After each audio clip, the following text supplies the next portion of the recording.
Welcome back, everyone, to the back nine of the Discmania Presents Welcome to the Jungle number 7 in Fitchburg, Massachusetts. We had a great front nine. Beside me today, I have Adam Abruzzi. Welcome back, my man. Man, I'm really excited for 7 of these 9 back holes, man. It's going to be really awesome. Yes, well, we'll see what happens on the other 2. But welcome back, and thanks again to Discgolf 978 for helping host this tournament, giving us an awesome tournament, Central Vibe. I'm always just so thankful that they are there. And here's a look at our back 9 contestants. We have our competitors. We have Kyle Moriarty, who's -3. We have Shane Wyatt -3. He's your champion from last year. And we have Dylan Rees at even, and then you at even as well. How do you feel about the back 9? Is the back 9 easier than the front for most people? Yeah, absolutely, I think so. There's a few technical shots towards the end, but otherwise I do think so. Okay. I think the scoreboard probably shows it, but there's definitely a chance to attack on most of the back 9. Absolutely, and just a reminder to everybody that this is a Sunstein multiplier, meaning that the PDGA points are worth 2 times the points, and you know, whoever wins will also get more points to the road to the Maple Hill finale. So here we got hole 10. This is a beautiful little dump hyzer with a putter or mid-range. Most people are licking their chops when they walk up to this hole. I've aced it a few times. Yes. But you can tell that it's almost a must-get, right? Absolutely. I think for most people, you're just looking to push something down there and take your 2. There is some OB trouble short, but I mean, not for most players, not on most days. And especially not for Wadz, who's just giving it an ace run right off the bat. That was a great shot. I think you guys all were chuckling that surprised that didn't go in. What are you throwing here? I threw a fairway driver. And you did? Backhand, not my strong suit. Definitely just a bad shot overall. I left myself, the only good thing at the time was that I left myself short of the OB on the left, so. And that's what I think you were telling Wadz. You were like, yeah, I think I'm short of it actually, so I think I'm okay. Here is Dylan. I think this is Raptor again. A very nice looking hyzer. Oh, he hit the cage. Did he almost ace that? Yes. That was insane. Yeah, it looked perfect out of his hand too. That's how you ace it. You Absolutely. Just get on that little hyzer, dump right in. He had a high lane, but you can see right there it starts to drop, and that's when we all thought. It's a perfect drop. Look at that. Right off the cage. Yeah. Great shot there, Dylan. Way to continue rolling after getting the last couple birdies as well. And here is Shane with his zone. And it's leaking a little too right on him, but he sort of has like a circled 2.5 look, I think, something along those lines. What are you looking at over here? I got to try to shoot over the OB. Okay. Instead, I hit a tree and came down directly in front of me. Still short of the OB, but now I'm looking at clearing the OB with a shot that can't go more than 2 feet off the ground, or I would hit one of many things leaning over. So I played the flex round with you. Did that get in your head a little bit? Yeah, absolutely. Because I know you took a 4 during the flex round and you weren't too happy about it. So it's weird how tournament day can get into your head even from a previous round that shouldn't matter at all. What's funny is I can go back to that drive 100 times in my head, and I think I threw that as hard as I could and it went 20 feet. And it's just because I said to myself, the only way you're going to get out of trouble here is if you throw it far, and instead it just didn't work out. And as you can see, even that was a bogey putt that hit off top band for me. Well, but I got to see that. Yeah, I was gonna say Shane recovered it for everybody. Made me feel great. Honestly, at that point, I was like, I'm gonna watch great disc golf. And let's take a look at a replay on that one because that was very. He was framed up, but it's still an incredibly difficult putt. From the knees, dude. Like what? And who does that? He could only start that an inch above the band and had to let it drop all on its own. It was really incredible. Did he have to go for the knees there? I would bet for the comfort of the fact that basket was sitting pretty low of him. That was insane. Great putt there, Shane. And that's why, like we talked about on the first round, front 9, to win tournaments, you have to make putts. Absolutely. That's number 1. And here's Wadz for his birdie look. Cleaning it up. Awesome job there. He was smooth right over the basket all day on those putts. Yeah, you gotta be. Gotta be.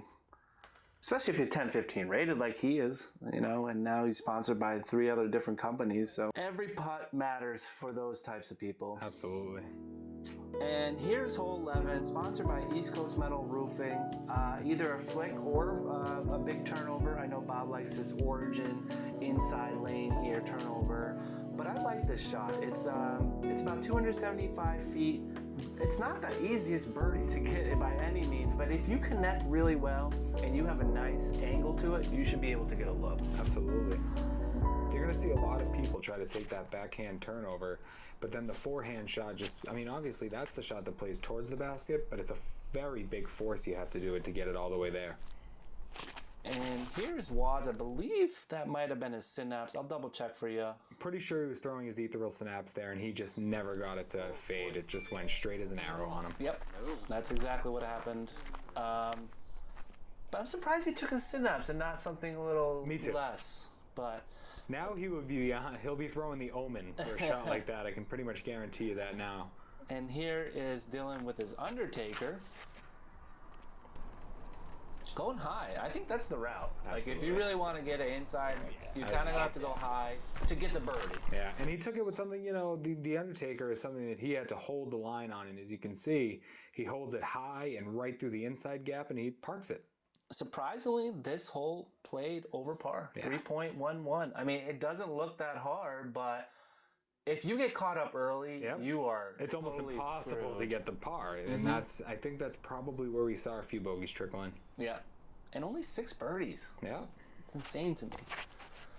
Here's Shane with his rock. Looks like a very nice line, and he just didn't give it enough juice, I think. No, it just a little soft. That was all it was. And what are you ripping on here, Adam? Firebird. I like to take the Firebird high. Sexy bird. Turned it over just a little bit too much. That was a nice little turn, though. No? Yeah, it was, but it's not necessary there. Gotcha. So I think it carried me into that island right in front. Okay. Here's Wadz with his upshot. You can see that he carried a little too far straight, but he has a pretty easy up and down that he should be able to convert for 3. We had to immediately get your shot there. But that was a nice little jump putt there, Adam. I didn't realize you had a circle 3 jump putt like that. Yeah, just something I like to get close, especially when I know that the basket's kind of unrunnable. And another looking jump putt by Shane there. Pretty close. Yeah, he went just over the basket. And you cleaning out your par. I don't think it was that windy that day, right? No, thankfully it really wasn't. The whole week was windy, but thankfully the tournament day was pretty quiet. It was supposed to be colder that day. It wasn't too cold either, so it was nice. We got lucky. We did. And I just wanted to give a big shout out to Alex and Markons-Craig for filming. Oh, they killed it. You know, it's huge because while we're playing, I can't really film, but it's awesome to have backups like them, and they did a great job, so thanks again. And here is hole 12, one of my favorite holes. It's a shorty. It's a downhill. This is sponsored by Meadowbrook Orchards. Definitely check out their disc golf course, one of the best disc golf courses around, very close to Coggshall. And this hole is just an ace run. Absolutely. You can jump putt it and get an ace if you really wanted to. Actually, we're going to see Dylan take the jump putt, and he really wanted to ace a jump putt. He said that's like a dream of his. So. Easiest hole on the course? I can see why. Wow, that is a really good line. Jump putt. I honestly think if you gave him a couple more shots, he knows what he's doing there. That's hilarious. That was really nice. Kyle's going to take the inside flick lane, which has become very popular ever since one tree in that lane went down. It was something that was riskier before than it is now. Yeah, Dylan took his way bigger than roach, and then Wadz is taking his heart. That makes sense. Yeah. I like the inside lane there, the flick line. I've been seeing a lot of people take it. I don't remember if Shane switched to go the inside road after seeing it, but he ends up putting it just very straight. That's typically what he does, and that disc is just going a little too straight on him. It was 2 shots in a row almost there. This hole averaged 2.69, easiest hole in the course. And what did you throw there? I took a justice. I didn't turn it over enough. I was a little hesitant on the shot, so it left me about 50 short. Yeah, for being such a short hole, it can just get in your head so fast. And there's a lot of trees that you have to beat in order to just get a look. So easy birdie, but you have to be clean. Very short, but can give you a little trouble. Dylan gets his birdie there. I got to clean up my par. I went a little long on that jumper. putting with the links, right? Yeah. The links that you switched to that day. Absolutely. Shout out to 978 for having them available for you. Always. That's one of the best things about them is that if you go to a tournament and you're missing a disc, you could always just get your disc there. So it's actually, I was putting with them at the store like a week before the event, and that's when I made the switch. And then the pair that I'm actually using here in the event is a pair that was gifted to me by the tournament director, Bob. Oh, that's awesome. Bob, thanks for hooking him up. Try to convert him. He's a man. I love my links. And here's moving on to hole 13, sponsored by GMT, us. And this is 260 feet, one of my favorite holes, just because it requires a very nice straight shot. You could also land or take a sneaky gap a little bit on the right, but very straightforward. You can even throw a thumber. The OB is on the left. There's a pond there. It's hard to get there, but it does happen. Yeah, it happens on a bad kick for sure. You definitely want to be clean to avoid any kick that can send you to the left too hard. And as you had mentioned, Dylan takes one of those sneaky right-hand gaps. I mean, it's just a quick turnover to ride it pretty straight, and he clears the basket easily. Yeah, that was his roach. He's been throwing that really well lately. And here is Wadz with his praxis. I say, it looks like a standstill putter shot for him as usual. And he gets that late turn. Yeah. That's how you do it. He makes that look so He really easy, does. folks. I mean, look at this, just pure form. The Brah himself almost makes it. It goes long on He him. goes everything long, yeah. He was clear of so many baskets. I wish I had Wadz problems, but... I know. That's really, I think I mentioned to him during the round that it's not the worst problem. right, because he has looks. And again, another little sneaky line that somebody takes on the right-hand side. He gets caught up just at the end. And what are you taking here? It's that Halo Thunderbird again, something I can throw pretty straight with just a little bit of fade. Nice. Getting up there. Yes, I think, if I remember correctly, I think I got a really nice roll from up there. What, within circle one, you think? Yeah, I believe so. Sweet, nice. That looks like a good shot. If memory serves, it ended up rolling into a pretty good spot for me. Great. What a putt by Shane. He is heating up, folks. And he that just was went super to clean. 5 down, tying Kyle Moriarty. They're battling. Yeah, absolutely. For Back and first forth, place. birdie central too. I love it. I love watching them battle because they hype each other up sometimes. Absolutely too. You know? That was the great thing is they had each other's backs through the whole round while still competing very closely. Yeah, we This really is a big putt. Yeah, this is huge because this is good to go up one on Shane here. Oh, I thought he had a guy. It looked pretty good. It really did. And Especially after he hit that some couple of bangers. Absolutely. You know. Here's Dylan for his birdie.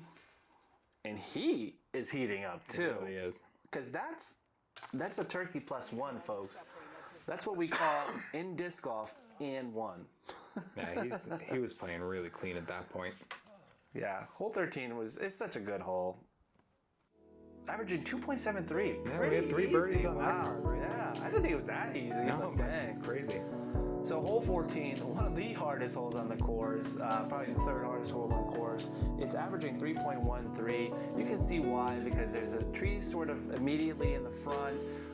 If you pass that and you sort of are able to go down this tunnel fairway, great, more power to you. It's very tight.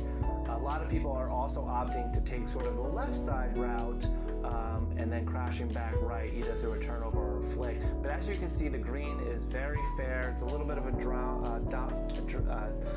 downhill green, but I think it's one of the best holes on the course just because it's a challenge. Absolutely, and Dylan just takes the line that you see, and there was a tree there. As recently that's why as it's more open than usual. As recently Okay. as 2.5 years ago, there wasn't a line on that right-hand side. So now we've seen an increase in aces, putt jobs. I mean, it's Almost just a whole new lane on the hole. I mean, Shane's taking it too. You can see it. I mean, that line never used to be there, and you can great see shot. now that a lot of people are taking that because the result is this. Absolutely. If you connect properly, like Shane does with his rock, what a beautiful shot, by the way, it's just going to fly and glide. You just have to avoid that first gap. That's it. And he makes it. I mean, he turns it at the right second, and then obviously with this rock, it just glides all the way up. So beautiful. Great camera work there by Absolutely. They Alex killed it and there. Marcus. Really well done there. And that's a good birdie look for Shane. I mean, I don't think he's going to miss that one. And what are you throwing here? I took that inside lane that you were talking about on the left-hand side. Yep. I threw a synapse myself. It just caught one of those trees up the gap. So you like the sit-ups as well? I do, Yeah. quite a bit. And here's Wadz with his praxis. I think that was his practice off It the was. tee, because he was trying to play it safe. He usually takes a forehand. I'm surprised he didn't take his forehand. Nice looking shot there. Yeah. Wow, great result. Yeah, I was looking. I was lucky enough that disc kicked into the fairway, and I knew that I just had to charge right at the basket and take a par. You know, I kind of ran out of bogeys, so. Well, it looked like it worked out, buddy. Kyle had a really tough time here. He found himself as far over to the right as you could be on his drive, and then his approach went equally as far right, just managing to stay in bounds. But that's what can happen on this hole. Absolutely. I mean, this hole can... I was talking to you earlier about it. When I have a bad round in Coggs, this is definitely one of the holes that I had a bad round on. And I think a lot of people would say the same. So Dylan was approaching from right about 15's tee box, and he left it just a little bit short. He got caught up on a large tree trunk that's been pushed over. Let's see if Watts can connect for another amazing putt. Oh! That fell right out of the left side of the basket. And you hate that to was for see bogey. that. Yeah, you hate to see that. So there's Dylan. You can see that tree trunk that knocked him down to begin with, and that was his upshot for par, and he just couldn't get up over that After tree. taking 4 birdies in a row, I'm sure he's a little bummed, but he has a nice little cushion there, you know, with 4 right there in a row. And he has some birdieable holes to finish. Yeah, especially with his distance. Who'd you wave to there? A couple of people down. Yeah. I don't even remember who was down there. That's funny. Might have been Scott Radford, 978 zone. No doubt. He was doing some walkthroughs during the day. Always enjoy seeing him out there. Oh, absolutely. And then we're moving on to hole 15, sponsored by the Brake Bicycle Shop. I keep saying tunnel shot. I'm sorry, but No, that's what they are. That's right? what Coggs is. You really can't do much about that. I'm sorry about that, but that's exactly what they are when I have to reference it. And as you can see, this one has sort of a choose your own destination in terms of you can sort of take this left side where the drone is going, or you can go sort of the higher right side and then come down on the hillside. So you'll see people sort of turning it over on the right and then coming back left. Shane's gonna be throwing his sidewinder here. He does not get the flip he was looking for. And that's not good, folks. No. Being early on this hole is so cause tough. for an alarm. I'm sorry, but it is. It's tough to save your par. And what are you throwing there? That was looking good. I threw a synapse. Yeah. I tried to just throw a more overstable one. Just fight up the middle and land right. I like the path leading down to the basket. It's usually a pretty safe shot. Yep, so you're choosing to land on the hillside a little bit and then roll down. Absolutely. So is Dylan. I think he understands that's not a bad play, especially when it comes to a landing zone. That's a really good area to be.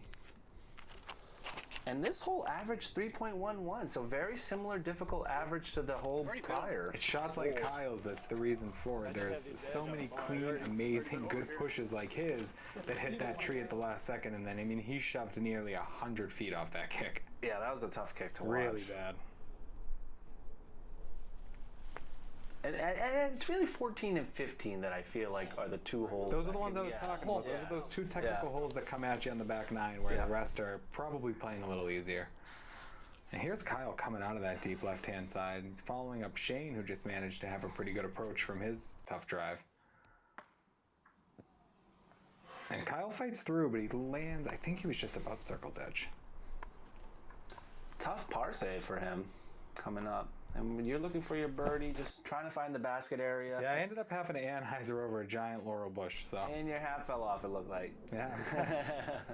Hopefully they didn't catch it too many That's times. the touch. And great drive by Dylan with his force there and cleaning up the birdie. That probably felt really good after the tough hole 14 for him, so. Absolutely. There was only about 8 birdies on this hole for the day, but this was a good one for Dylan. This one, because especially he got the bogey, like you said. Yeah, such a big bounce back. And now he's just thinking about more birdies after this one, because this was a bonus. I think this is a bonus. I do 50. too. I think everyone would agree with you. Yeah. Some great camera work by Marcus there. Marcus Graham. Check him out on Instagram or Facebook. So Kyle has a little bit of a tester here for his par. Oh my god. And he pushes it to the right-hand side. And Yeah, I don't- actually scurries a little bit on him. Not really sure what happened there. He just didn't have like the power, it looked like. Yeah. And Shane was able to get his in. He had Was that a par save? That was his par save. He had he had a big Anheuser forehand approach. Oh my goodness. He landed on the hillside like we were talking about. He trickled down and he had a pretty good looking putt. That's how you save pars. Absolutely. That's a scramble play and a half. It's a great hole to scramble on. Yeah. And Wadz is taking a bogey there. You're taking your par. And we're moving on to hole 16. Absolutely. An uphill monster. This is a big one, yeah. I like this hole. I do too. I can't believe that you just has it at 161. It feels like 300 trying to go uphill. Maybe a little less, but still, it's extremely uphill. This is sponsored by the Fitchburg Church of Nazarene. And all you really want to do is just get beyond this peak right here. And then if you have a look, great. A lot of times you're just going to leave yourself a circle 2 putt if you're just cresting it and you're not giving yourself enough power. It's really true. If you're cleaning up there, you're usually going to be circle 2. A good push shot leads you in circle 1. And here's Dylan getting a little lucky because he hit the cliff and moved forward. He had a lot of momentum on that. This whole average right around par too. So, which I kind of expected because it's not the hardest hole, but it's also not the easiest hole. No, I mean, it's if you land in the fairway and you're still on this hillside, it's still very approachable to get into circle 1 and have a putt. But I mean, a really tough drive and you can be in trouble. What are you throwing here, Adam? I actually flex a cast of plastic grim up there. I like that play. Yeah, it's slightly understable. It pretty much guarantees me a shot at the top most of the time. Well, it looked good there. You look like you got up there. That's 10. Nice shot. Wow, what a beautiful shot with this Pathfinder. Yeah. He just makes it look so easy. His form on that particular throw was flawless. I mean, we all mentioned it right after. I remember him taking that shot like it was yesterday. It was incredible. He took it as if he was throwing the castle hole at Maple Hill, like it was just some wide open bomb. He let the form speak for itself. Yeah, and just sometimes it's just that easy when you making it look that easy. So Shane was just short of the crest of the hill. He ended up putting it right up to the basket. Good luck. It's not the easiest putt there. No, just outside, trying to force a new putter. And but Dylan yeah, continues the hot streak on the back 9. He did such a good job brushing off that bogey like it never happened. That's what was fun to watch. He really did. But I mean, in the back 9, I think he's only got that one bogey. He's birdied everything else so far. Super clean other than that. It's not easy to do. I mean, we talked about how some of the holes or most of the holes, but not everything. It's insane. Thank you. So at this point, you're feeling all right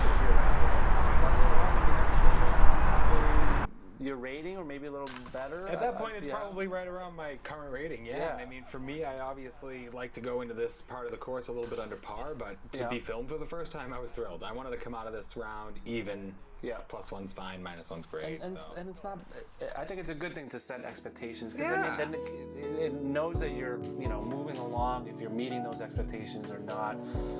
And moving on to hole 17, we have Stretch's Pickles sponsoring one of the toughest par 4s, but it could also be one of the easiest par 4s depending on how you play it and if you get a little lucky, I think. But a very cool hole, 400 and almost 500 feet, and really your play could either be a big forehand kind of landing where the drone is now, or you could take a sneaky backhand route, turnover, and sort of just cut every corner and try to get down there, which I have been doing lately and starting to work a little bit. But the green is a little bit of downhill as well, as you can see. Yeah, there can be a lot of pushback, 40 to 50 feet, where there's some logs laying down, and that's usually where a tough rollaway will go. So with this hole, you just want to be controlled on your drive. It's definitely a birdieable par 4, but at the same time, you can't get into trouble too soon. Where are you trying to land when you play this? I would like my disc to start fading right around the corner when you had mentioned the drone being there, and hopefully, I can get some distance down the corner at that point. And here's Dylan, not getting the best flight on that and kicking a little right. You can see he was trying to swing it left and then really ride the fairway as much as possible before crashing. And I think Wadz is trying to take a similar line with his synapse. Yep. He cuts it a little early, I think. Yeah, it ends up working out until he hits something, and he's in a great spot to try to birdie the hole, though. And even if you take a turnover and you cut early, you're going to land there, too. So Exactly. it's like, there's no wrong play, I feel like, on this one. I certainly think the hole has improved far beyond a spray and pray hole, but it's still a hole where once you've cleared your first 150-foot gap shot, a lot of it comes into luck at that point. You can't hit anything. Yeah. Left that little high, looks like. Absolutely, and I got pretty lucky not to hit anything until late there, so I was happy to walk away from that after leaking it out a little high. He didn't have anything, so he was trying to decide if he wanted a forehand through a short gap or go off over the top. Oh man, that's tough. Oh boy! He's shooting really well too, so he can still save his par, I feel like. Well, maybe not. This is a pretty tough shot from here. He had a lot of stuff to shoot through. Yeah. But he really, really hit the angle on that. And I'm sorry, Shane. I don't mean to laugh, but you're funny. Your reactions are funny. he really is. He's very expressive, and it was a lot of fun, and that was a tough hole to watch him fight through. What an amazing thumber by Dylan, the He Raptor. forced that down the hill. It was pretty He cool. did, and I think he hit a tree late because he could have been skimming down another 100 feet, I almost believe. He was right outside circle one. Great up there. That was a nice forehand. I was pretty happy with that. Landed me just at that circle's disc? edge. That was a Firebird. That was nice, yeah. Wadz putting himself to circle one. Or a bullseye. I didn't know the basket was right there. And That was my birdie hit it putt. or miss it. Ah! 2 inches low on Almost. the cage. Yeah. The I was links really are supposed to thinking make right those. there, yeah. I had been enjoying the glide up until that point. I was like, I think I left it a little short. I knew it was a steep drop, and Shane had a chance for par still there. Nothing wrong with par on this hole, I don't think. I mean, it's sort of a tough hole, especially with the green. You can have an approach that just really gets rolling on you. Absolutely. Here's Dylan for his birdie, continuing the hot streak. Oh my goodness, dude! And he had a really can't tough cool drive. down. Yeah. He cannot cool down. Love to see it though. I mean, he is 5 down through the last 4 or 6 holes. I mean, it's amazing. And Again, that putt was a no-brainer too. no, and his putts are looking really clean right now. He's the back 9 putts. He's smiling. You know he's having a good time when he's smiling like that. That's his first bogey of the tournament, I believe, for Shane, which is definitely a bummer. But he's still in the mix. I mean, he's shooting 5 down, so, he's lead card materials right around 6 right now. Yeah. So. I mean, he knew he didn't want to take a bogey on a par 4, but at the same time, he was in a tough bit of trouble. And wrapping up our drone footage on hole 18, thank you Enterprise Bank for sponsoring this hole. This is a quirky hole in my opinion. I haven't really figured it out. I go thumber because I'm just trying to beat these set of trees. Some people do forehand as well, going way left or up the middle, kind of right where the drone is now. I just haven't figured it out. It's just, 270 feet, right? Absolutely. And I mean, I play with so many people. I've seen so many lanes. You can backhand up the middle. There's a gap on the right-hand side to backhand through as well. You'll see there's the overhand shot from Dylan, which is a very popular on this as well. Wow. What a beautiful shot with this Nuke OS. And it lands perfect. And this is the hole that he was like, You've got to do a follow play on that. It's a direct copy of the one I did a couple years ago. yeah, so direct copy of the one that he did a couple of years ago. He wants a follow flight. We might be able to get that done. We'll see if we can get that in time for the footage. Yeah, it'd be cool if you could do it like Mario Kart, have a ghost version of himself throwing it. Yeah. Well, that's why we need David Gavin to help us for it. There he goes. That was a really, really, really perfect shot. Yeah, I mean, it doesn't get better than that. I mean, that's how I like to throw my thumbers, but they usually don't stay that centered like that. Wadz, great looking rip. Oh my goodness. He has an anti-skip on Did it. you guys think that was in? Because I did. It was just so strange because his disc really shouldn't have skipped in that direction. But it's the anvil. No, just kidding. Like, you see the angle right now that's not an anti-skip angle, so we think he might have hit a root or the hill the way he hit it and just got him to flare left, because it was very strange. That was wild. And then hole 18, you're throwing a Firebird, right? Yeah, very light Sexton Firebird. Like to turn it over left. It'll Barely, not putting too much power on it, and then gets a hopefully weird. I'm not in the parking lot. What? No. Yeah. What? Are you serious? I've actually never gone OB long on that hole. I'm sure you didn't get to see the footage until then, but did you see that thing just I knew there was a run lot away? of roll. I had asked the camera guy when I got Oh down there. my gosh. That's just not fair, dude, because that was a good-looking shot. It was. I mean, when I let it go, I was like, "That's perfect." It's like That's perfect. Thank you. You like your last drive. You're in the books. And then I did see the cameraman turn around completely, and I said to myself, "No way." Oh my gosh. So Shane rings up the left-hand side there, looking at a really good. And ladies and gentlemen, that was to get on the lead card. So this is tough to even talk about. I mean, I was well OB. We were just trying to figure out the angle in which I came OB because the cameraman wasn't sure, so we were coming up to an agreement as a card. I had absolutely nothing. I settled for this forehand roller, which almost came out clean enough, but I hit this last branch leaning on the ground. Anxiously going to try to make a really big putt here, and This would be a good one to get. but I shouldn't have. I almost should have just laid it up and kind of taken my medicine at this point, but instead, the adrenaline from the bad shot, I forced it long, and now I'm trying to take 5. Oh, that is definitely longer than I expected to for a comebacker. And I just couldn't put the 5 in. So at this point, I'm taking a triple bogey to finish the round. And tough, but you know what? It was a great round. I was going to say, one hole. I mean, And watching honestly, these guys, it was unbelievable. like you said, you've never gone OB. Like, that's just uncharacteristic, so I wouldn't worry about that one. You still played well. No, it was easy to shake off because I turned around and I looked at the scores that I had just witnessed from this amazing card, and it was a pleasure to be filmed from you guys, and again to get to do it alongside such an unbelievable cast. You can see my caddy behind me, by the way. Big shout out to Sway for being with me during this round. He was a big hype man. Shout out to Sway. We love you, Sway. And also Greg Benino, who's doing photography for us there. He was unbelievable. He had some great pictures of that day. And wrapping up the front 9, we have Keith Sykes jumping into first place, so you'll be able to see him on our lead card footage. We will be putting that out in a few days, but also joining him will be Dylan Rees, David Mahoney, and Ryan Mooney. You can see Shane Wyatt and Kyle still battling it out there on the chase card. And then we also have a little bit of alert with Ned and Edwin tied for 5th place. So solid players. Lots of close action, folks. Stay tuned. Adam, thank you so much for joining here. Thank you, man. It's always a pleasure to get new people on the card and do commentary with. And anything else you want to mention? No, I just want to think, I'd love to shout out 978 again, both for being my sponsor and for being at this event. They made this event as incredible as Bob strives to make it every year, so we really appreciate them. Yeah, thank you guys. Thank you 978. Thank you, Bob. And thank you, viewers. Make sure to like and subscribe and stay tuned as much as possible. Take care, everyone.